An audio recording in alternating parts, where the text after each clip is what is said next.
Okay, the sun is setting. I think I got the moon lighting, the mood lighting just right. So this should be good. Welcome to another special edition of the legend, the epic saga, The Madness. I'm Mad Chad. This is Madness Productions. Shall we begin? This is going to be a very special video series that I'm starting tonight. It's the perfect time. Also, in relative, a lot of people have been asking me since I actually started. Brand new channel here. They asked me, Chad, you're a big Star Wars fan. Tell us your Star Wars story. So that's what this new video series is going to be about, is my experiences with this cultural phenomenon. Now, before we begin, I do also want to tell you about the reason why I'm doing this now. I've been going through some stuff. Sorry about that. I plan to be uploading a lot more videos now, hopefully, all things, fingers crossed. So I wanted to talk first before I get into it about why I'm deciding to do this now. There's a lot of things leading me that have been showing me with the number 9 progressively coming up a lot of times. I am somewhat of a metaphysical person, metaphysically minded, and there is, of course, the upcoming episode 9 from Star Wars is coming soon. A lot of things. I have 9 subscribers. So to celebrate this new achievement of mine, I'm putting the first installment of this series on. So let's get started. It began. Let's do it this way. A long time ago, in a galaxy far, far away, Lansing, Michigan, 1977, in a somewhat crowded drive-in movie theater. Our family decided to take my younger brother and I. He was the age of 3. I was the age of 4. This is probably going to be actually one of my first maybe 5 to 10 memories. But I paid attention to this part, and I think you'll find this enjoyable. It was an amazing experience. 1977, our family went, mother, father, myself, and my brother. I believe the first showing was Smokey and the Bandit. We got all of our wonderful food and, popcorn and drinks, and in the car, and in my father's old candy apple red Ford Torino, for any car enthusiasts out there. And the movie, I remember parts of Smokey and the Bandit, and this was like family time for us. My brother and I in the back seat, fighting, messing around with each other, whatever. Paid a little bit of attention to the movie, but we fell asleep. I remember it to be sunset as the second feature started. And I remember my mother actually mother and father were yelling at my brother and I. We had fallen asleep, and they're like, "Wake up! What is this?" So the 20th Century Fox logo symphony thing starts playing, and it's going, and then it gets real quiet, and it says, "A long time ago in a galaxy far, far away." And then just, and during this time, me and my brother now, we're like, whoa. And it's like grabbing your attention, right? And my dad, he is so cool.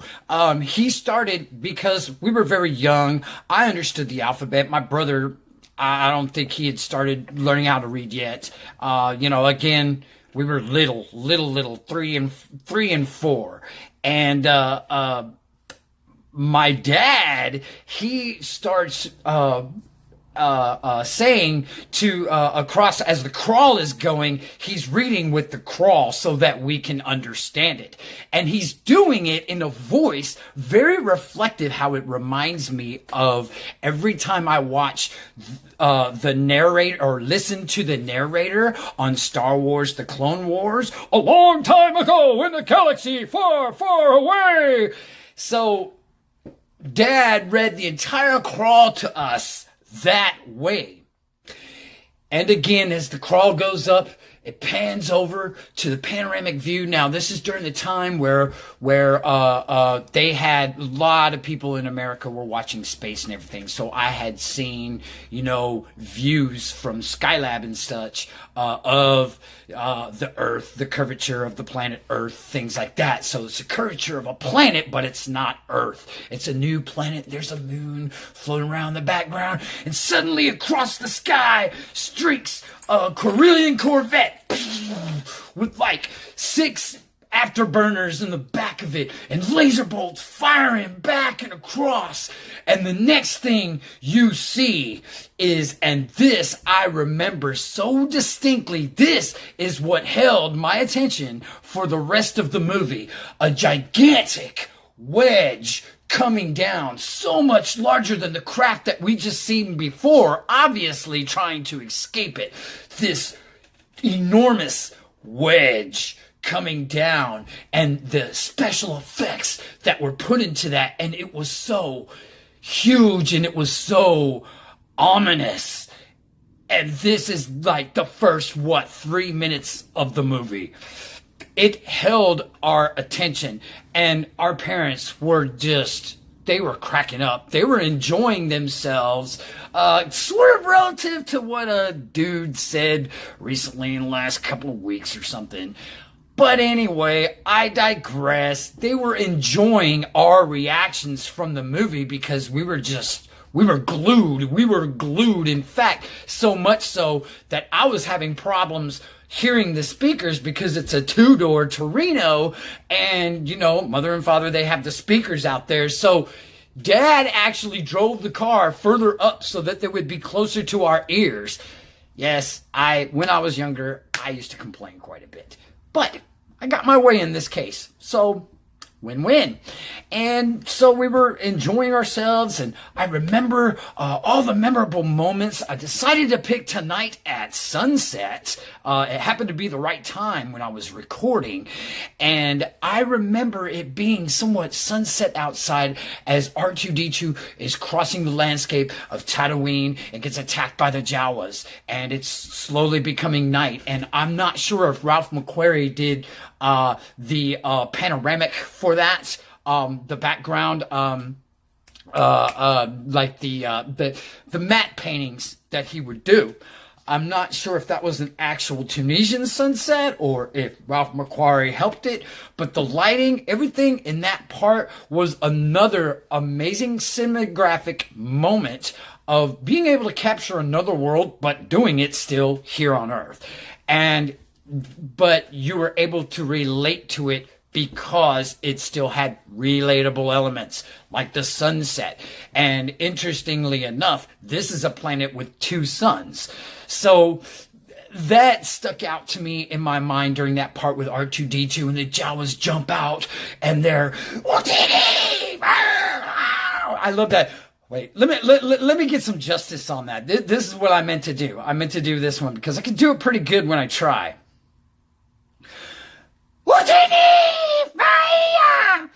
Or something like that. Maybe I'll give it a whirl in another video or something. So anyway, I was really interested in also the contrast between C-3PO and R2-D2. You have a gold, more humanesque humanoid robot, more like a robot butler, so to speak. And then you've got R2-D2, very strange and has gizmos and a little bit more, but like totally opposite of each other. But these two characters complemented each other, and as well as held the attention during the progression of the story. So so many things stood out in this. But my point to this, and I'll get back in a moment and go over more scenes maybe, But the point of this is that at that time period, the very beginning of the movie, as we're watching Luke Skywalker pull up his binoculars and looking up into the sky to see what's going on in the atmosphere above, and you can see like triangles firing over, and it's like he's witnessing a space battle, and he's very interested. He seems to be very interested in it, less interested in his working on some kind of generator tower. I didn't know what it was back then, but it's just amazing progression. So at this point, this changed the direction of my life for its entirety. I knew at this point, for the next 2 hours, it was brought to my attention. I gained information that I knew that I wanted to be doing something like this. Telling an amazing story that no one has ever seen before or heard before. This is what I knew that I wanted to do for the rest of my life. So this is the epitome of what changed me. Now, we called it Star Wars back then. We of course, you know, it says in the crawl, it says episode 4, A New Hope, and I refer to it as A New Hope often times when I'm speaking to younger generations, things like that, because they identify it more as New Hope. Because now, if you say Star Wars, people are more like, well, which Star Wars? Which movie? Which book? Which this? Which that are you talking about? So I just say A New Hope now. But I relate to it as Star Wars, so sometimes you can catch me saying, oh, when I saw Star Wars, and usually I'm talking about A New Hope. Anyway, moving on, they were showing all kinds of fascinating droids. I loved the cantina scene. Again, our dad was helping us through, reading the subtitles when the aliens were speaking different languages, and Greedo comes out. He's like, Uda Guda Solo, Son Vitale. And he's like, yeah, I was just on my way to see your boss. So that also fashioned, characters that I was interested in, because all of these characters that they're showing us were so well developed, you could relate to them. Even if they had some differences that you may have had. For example, and I was very young and impressionable at the time, but even then I can say, and even when I went back to see it, I can say that like a few years later, it came out on HBO or something. I can relate to I could relate to Luke Skywalker. I wanted to be like Han Solo. I could relate to Luke Skywalker and what his journey was. And I understood that that was concrete in my being, because he was the most relatable to me. But it was Han Solo that I wanted to be like, that I wanted to be more like. That's why I usually say Han Solo is my favorite character.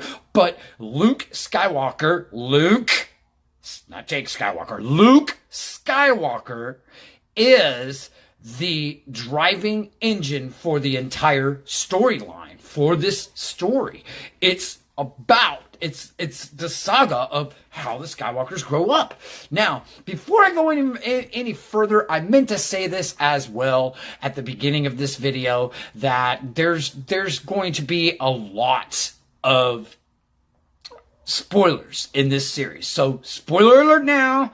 There's going to be a lot more videos. I haven't really even cracked into it yet. It just brought to mind some things that I was saying in my subtext that, I've never seen the movie, Chad, so maybe not watch this. If you don't give a shit, keep watching. It's cool. So, as I was saying, we saw all kinds of droids on the crawler. We were introduced to Luke's parents. We were introduced to Ben Kenobi, who's been watching over Luke, talking about the Jedi. Such an amazing series of events, especially the first time we've ever saw this. We were paying so much close attention to all of this. He was, Ben Kenobi was telling Luke, what happened to my father? And he was like, my uncle Owen told me that, he was like afraid, he was on the spice mine freighter or something. He was like, no, I fought in the Clone Wars with your father. And you know, he was once a Jedi Knight like myself. And that Jedi, and you know, we were in Jedi were once keepers of the peace during the times of the Old Republic, and he explained the Force and how all living things emanate the Force, and the Force surrounds us and binds us together, and this power of the Force and how the Force comes from within, and like you can learn the ways of the Force. And Luke's like, well, I gotta get back home to Uncle Umbo and Aunt Beru, and he was like, well, yeah, if that's what you want to do, but I really need your help. You know, there's this lady that's calling out for our help, and we really need her. And I didn't mention an amazing scene also at the beginning of the movie when the doors spark and explode and the stormtroopers run in and everyone fights, and out comes Darth Vader, and just this ominous black clad robotic figure, just menacing figure, just walking out into the clouds of smoke, his own stormtroopers and other rebel soldiers laying at his feet as he walks the corridor and begins to taunt the rebels as they're trying to stave the Empire off for as long as they possibly can, as Princess Leia goes and puts a secret disc into R2-D2. And interesting side note, that was really cool how I saw that disc, and I always wondered, will that ever be introduced to technology? And it later was during the late 80s with the compact CD, and now what we call DVDs and Laserdisc, and on and on and on. So that was a cool, fun side note too.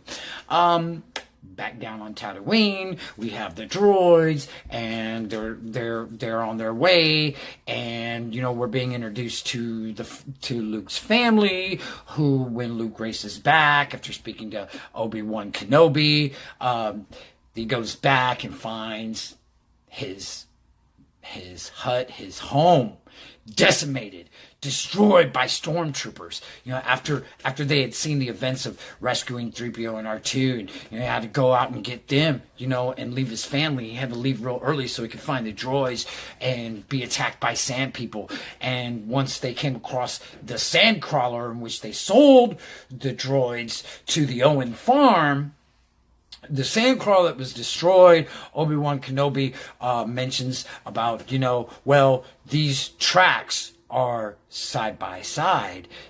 Now, this is made to look like sand people did it with the gaffy sticks laying around, but the tracks are side by side. Sand people always travel single file on Banthas to hide their numbers. So, very interesting how it's building up. This old space wizard guy is very, very knowledgeable about the things going on around him. You know, ideas of survival, which I'll cover back again a few times in this video series, but it was setting up a lot of ideas for survival and being in tune with nature and being in tune with how things operate in your surroundings, so that you can you can pay attention to those and take out of them what benefits you, and being able to wash away the fear. I'll get over that in another series, but you get my drift. So this is all setting things up, and he goes to the farm and realizes as his family's gone, the Empire killed his family now. The very same Empire that he wanted to go to the Imperial Academy and become a pilot for. Now, he's the best damn pilot on Tatooine. You know, best damn pilot. Biggs Darklighter, his best friend, ever saw. But his uncle and aunt wouldn't allow it, but now they're gone. So now he's like, there's nothing left for me here. I want to come with you to Alderaan and learn the ways of the Force. So they go to Mos Eisley Spaceport, and again, they start bringing in this other alien world, another galaxy feel to it. Very unworldly. They go to this cantina, and there's all kinds of different aliens swarming the cantina, and they even get into a little a little ruckus with Dr. Evazan and E. Pandabanda, but we used to know him as Walrus Man. But if you would like to know, I've done my research. He's what's called an Aqualish alien, and the Aquali is the name of the planet. Actually, in George Lucas liked to flesh out a lot of different aliens and give them a little background, like maybe what planets they were from, things like that. He had written a lot of notes for them when they were doing the special effects and things like that. Not as involved over the years. It became more and more involved because they'd go back to the characters when they're doing behind the scenes, or for post-production or something like that, to entice people to want to go see Star Wars, things like that. George Lucas would speak to other producers and such about, they were like, oh yeah, what's the background to this character that you created? What's the background of this character that you created? And he would explain it to them, and he would take notes on it and say, yeah, it comes from this planet, and their planet is... Now, Aquili was actually, I believe it to be a planet enslaved by the Empire. In some books, some Dark Horse comic books, also some EU books. I'm somewhat into the EU. I used to be really, really big into it during times of the Thrawn series and the Dark Horses series. And so I don't know everything, but I know quite a bit. Shadows of the Empire, my favorite EU book. You should go check that out if you can get a hold of it. I don't know what Disney's doing with the EU license now that they've said that it's non-canon, but no, I don't care about that crap. I like it anyway. I'm not going to remove that from my imagination, from my Star Wars universe. So, but there are some things that I can, but that's okay. We're not going to cover that right now. Think positive. Think positive. We're still on episode 4, so be positive, because it leaves you, this movie does leave you feeling very wonderful about yourself. So with that, I'm going to conclude this particular episode. I'll be loading another one up and continue the story as we move on and discuss more Star Wars. I hope to hear from you soon. If you like this video, give it a thumbs up. Feel free to subscribe to my channel for more of this amazing content, because I've got a lot more to come. And be sure to hit the ding dong for all notifications. And remember, it's not mad chat, it's mad chat. See you next time.